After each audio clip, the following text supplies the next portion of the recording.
Yeah, and I think that hierarchy by its very nature is not bad. It's just about clarity. And part of that is actually Yeah. because of my culture, because hierarchy is baked into the language in Vietnamese. And I think that what's bad is when people abuse it or they're lazy with it. Oh, only this or this. And so so this is where actually we help leaders model practicing curiosity, saying, I don't know. Can you help me do this? Or admitting mistakes in front of people, letting maybe the intern run the meeting, or sharing that responsibility of facilitation. So there are ways to share that and to move it from just talking about it, theoretical, to actually doing it. Makes a lot of sense. It's not always on the structuring structures. No, it's about making them a little bit more working together, like approach. Yeah, and I also feel that it's not just the leader's responsibility. It's a lot of times it's a lot of responsibilities with the leader, and yet it's not 100%. So I like to use the analogy of the classroom. The teacher can say, be kind to each other. And yet there's the playground and there are bullies, right? And then there are the kids who are watching and they don't want to get bullied, so they don't say anything. And then there are the kids who stand up to the bully. And so and that's outside of what the teacher can see. And so there's a lot of things that, yes, there's a lot of influence that leaders have, but they don't have all the influence. It's actually up to individuals to say. So for example, I've seen people say, oh, especially in say, sometimes with training where it's just, I've seen this with diversity, equity, and inclusion training. And someone will ask, why are we doing this again? I want to understand. And then other people go, oh, I can't believe he's asking that question. That's like a dumb question. And then other people see that and they're like, oh, I shouldn't ask a question. That I shouldn't ask a question. And so what's that signaling, right? And that's outside the instructor, because the instructor or the leader has said, this is important for us to do. And so there's a lot of power among peers. And we actually all have a choice to, instead of saying, oh, I can't believe you did that, or I can't believe you said that, should judge people. It's just like, I want to actually learn what your intention was. Yeah. Makes a lot of sense, like that you are also like not always considering who is on top as a decision maker, that your peer, it's also like, I assume it's also with this example, for example, it's also about like, okay, if someone is not understanding something or someone needs to repeat or re-ask for that, it's totally fine. No, I mean, it's also like, Yeah, we don't go, where's the oh, background? they weren't paying attention, or what was that?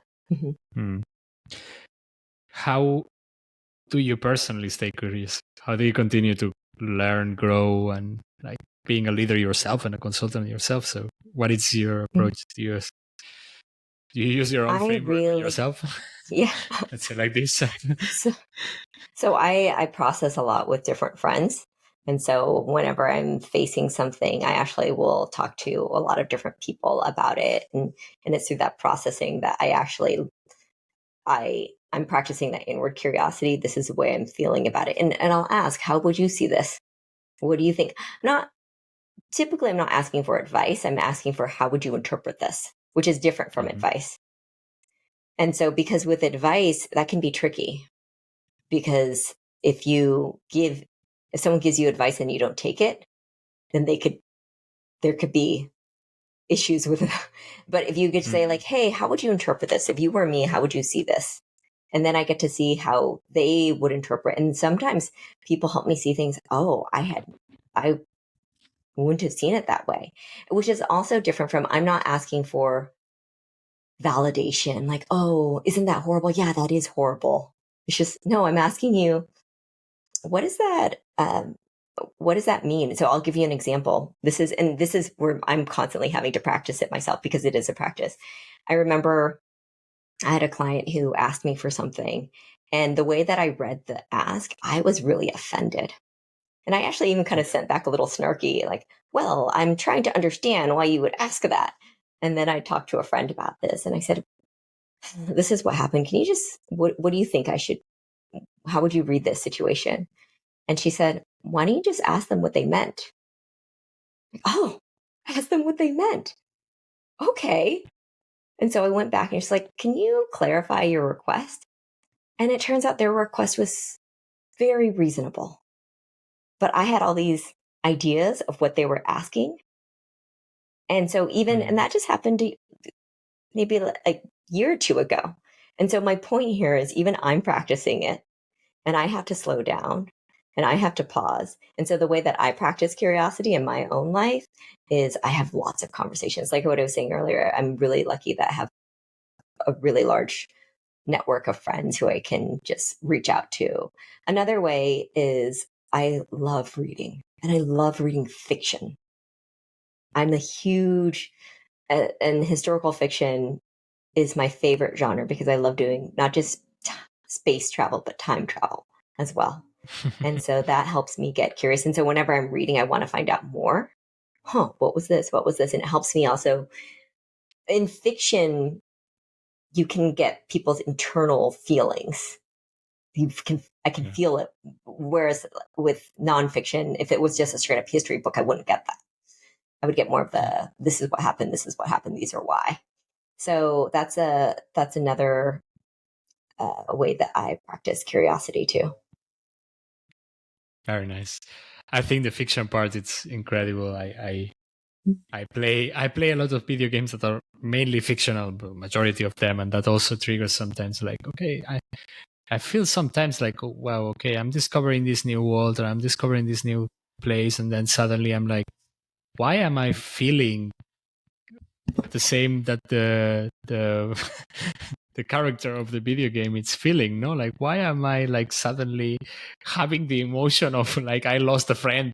It's just a video game. I didn't lose this friend. Why am I having this? No, and how you tackle that situation, or even getting angry sometimes. Like, why I'm getting angry to this? Like, why I'm to the situation that it's not real at all? And I assume that's also part of like discovering how you will deal in these situations that are not something that you will live eventually. No.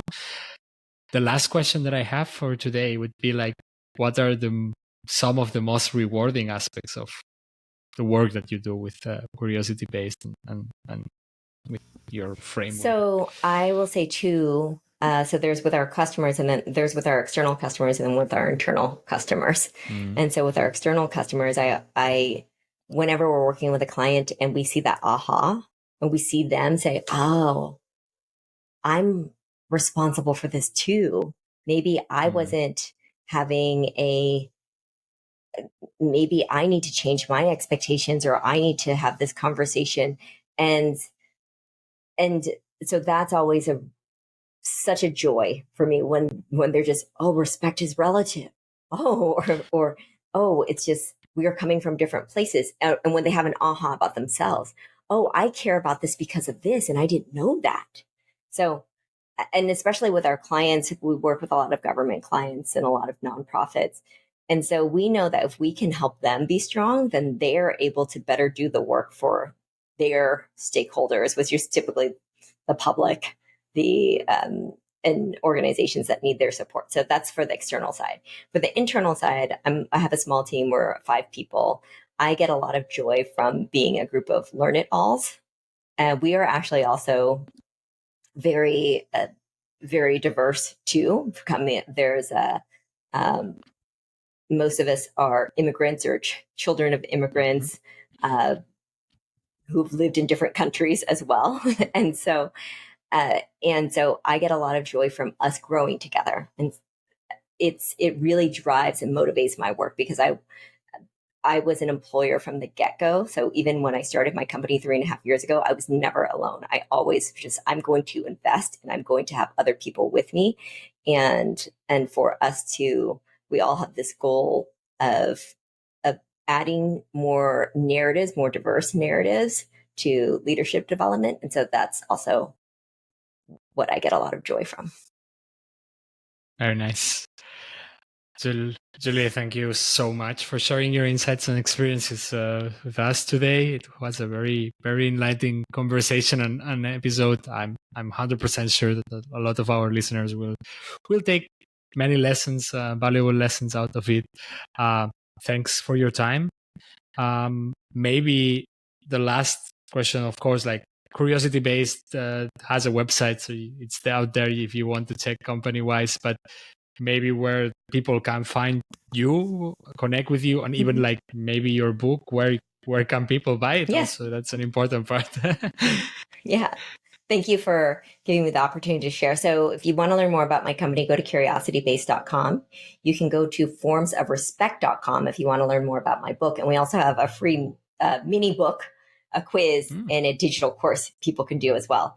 And you can buy the book on Amazon or anywhere, Barnes & Noble, anywhere that there are booksellers. You can just special order it. And then I'm also very active on LinkedIn. So you can find me on LinkedIn. And that's where I post the most. I also have a pretty active YouTube channel where we do quick tips every week. And so this could actually be really helpful for those who are expats in the US. Just how do I navigate? And so we have lots of videos on, say, hey, 5 ways to set your boundaries, or how to give feedback, how to give constructive feedback. And so I have a lot of those on our YouTube channel. And so that's at Curiosity Based. And you can find me on LinkedIn and also follow the Curiosity Based LinkedIn as well. And we have a weekly newsletter where we just talk about practicing curiosity. It's not salesy. I promise. It's just ways of seeing the world differently. And I also bring in a lot of my background and experience into those stories too. Thank you so much for inviting me. I've really enjoyed this conversation. The pleasure is all mine to have you, and I will put all the links on the description of the episodes on all social media and YouTube also. So if you want to know more about Julie and the work that they are doing, go and check them out.